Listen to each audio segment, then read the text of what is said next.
Leica Disto Plan app. How to use the Organiser.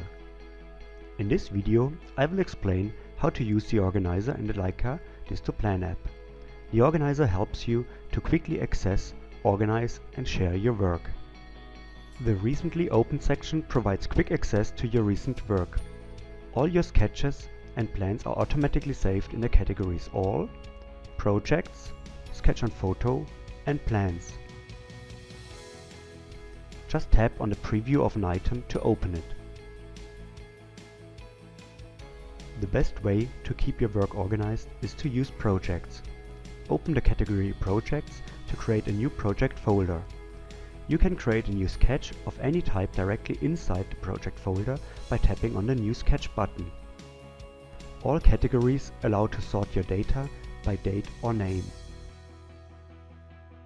Select one or more items to rename, delete or add tags.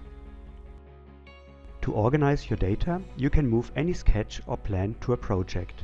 Just select one or multiple items, tap Move and select your target project folder. Finally, select one or multiple sketches and export them to a detailed PDF report, a JPEG picture or even to 2D or 3D CAD files. This allows you to quickly share your work. Watch also our next video about Measure Plan.